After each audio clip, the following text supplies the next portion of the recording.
Tervetuloa. Hi, welcome to my channel. I'm Sis, and this is my third video on my mini-series where I talk about lipedema. So in this video, I want to talk about symptoms of lipedema. If you missed the other videos, they're linked down below, but also I think in this video, I'm going to brush on how to get diagnosed. Now, let's jump right into symptoms. One thing I want to start with is that lipedema gets basically triggered with hormonal changes.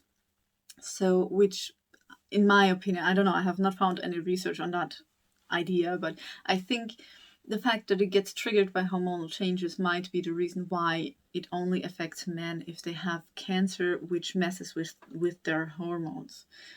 But that's just speculation of mine. So anyway, it gets triggered by hormonal changes, and since it usually almost exclusively affects women, lipedema gets triggered by changes such as puberty, pregnancy, or menopause.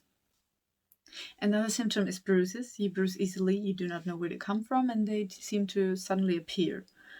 And a reason behind those bruises suddenly appearing or bruising easily is that if you have lipedema, that lipedema fat sits in your connective tissue. And in your connective tissue, there's other stuff as well that sits there, such as blood vessels, your nerves go through, your lymphatic system go through, and so on. So bruises come from the fact that the blood vessels do not have as much space as they have without lipedema. They are under pressure. So you bruise easily. Another symptom is swelling. Now, this can be a symptom for a different condition called lymphedema as well. You can have lipedema with lymphedema, although those two are separate things. The swelling comes from the fact that, again, lipedema fat sits in your connective tissue, which is where, as I mentioned before, the lymphatic system goes through. Lymphatic system is the system that is responsible for cleaning out the body, transporting out the toxins of the body.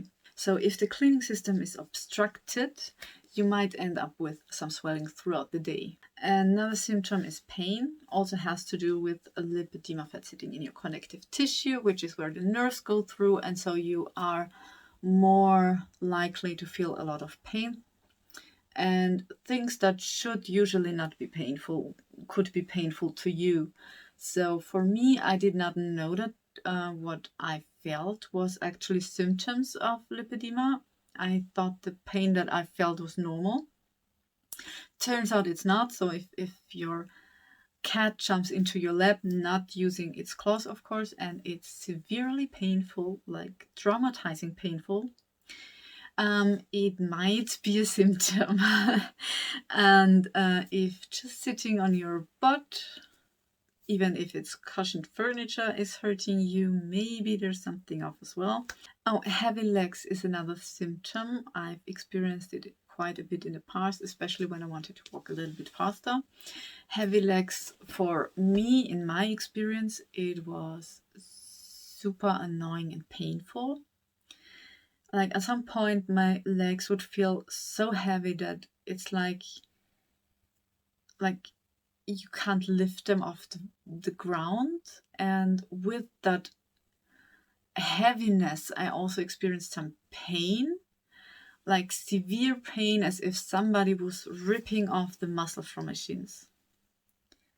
And it was kind of really terrible and led to me not wanting to move. I think that's part of why I myself started gaining a lot of weight and started to actually become obese, because the pain kind of made me shy away from moving.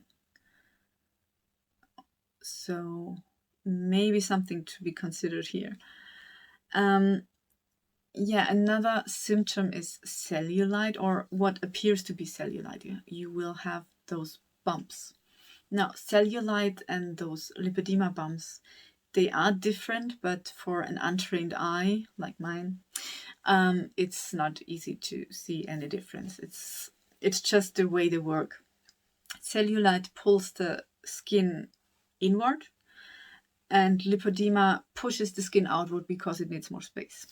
You can have nodules underneath your skin. I have a lot of those in my stomach, in my belly area. right around the belly button. I do have few, almost none, in my arm, and I have some in my thighs. And those things feel really, really weird. They're like tiny little balls underneath your skin, and they move around. They're soft, they're squishy, they're really weird. They're in different sizes, so it's not just teeny tiny bumps that you barely feel. It can also be bigger bumps and nodules that you feel. Proportions appear to be off. So if you have lipedema, since it's not like affecting your whole body the same way that obesity does, if you have lipedema, you might only have it in your arms, or you may only have it in your legs. So your body's proportions seem off. So your arms or legs don't go with your body's frame. So it looks like it just doesn't fit. That's something I got early on from adults telling me, kid me, like teen me, that whenever I wore shorts, it would be like kind of like, oh, we did not expect those legs with your body or something. It wasn't mean. It wasn't mean by any means, but it confused me because I didn't get it or understand that my body was apparently off. But yeah, it started in my legs, and apparently they from very early on appeared to not fit my frame. It's symmetric.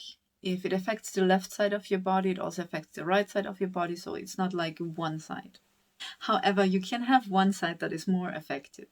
Like for me, my right side is a bit slightly more affected by the lipedema than my left side.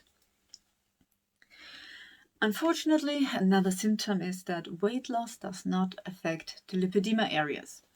So good news is you can lose weight. It's not impossible, but you can only lose weight on the not affected areas. So regular fat cells will respond to your efforts of weight loss. Lipedema fat cells, however, won't. And if you are super unlucky, they will take up the space you just freed with your weight loss. So for me, it was before diagnosing, I was able to lose about 20 kilos, so 44 pounds. And it was weird because, yes, my body changed, but it changed very little for what I accomplished.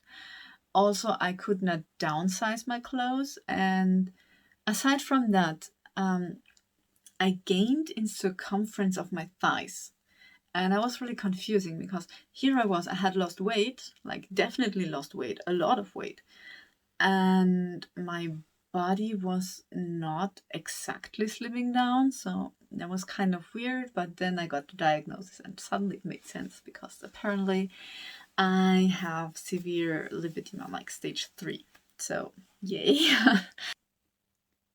Also, it stops at your wrists or ankles. So if your arm is affected, it stops at your wrist, and all the lipedema fat will be above. So it will be stored above the wrist.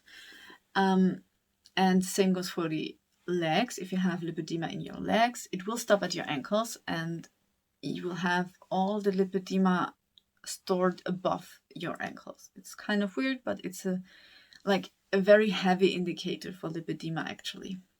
So wrists are tiny, but arm is big. And same for the legs.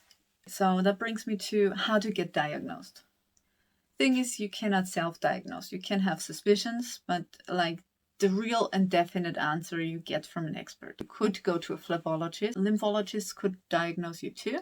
Or you could go to a vascular specialist. I hope I said it right. And now, big surprise, I went to a plastic surgeon, and you can go to plastic surgeons, but it would be great if they're specialized in lipedema. I went to a plastic surgeon who specialized in lipedema, so he's a specialist on lipedema. And that's, yeah, and treatment options is something we're going to talk about in the next video. And I might even tell you what I decided on doing. So I think that's the end of the video. And yeah, I don't know how to end it, so I guess that's the end of the video. If you liked it, let me know. If you have questions, I guess I try my best to answer them, and see you in the next one. Bye.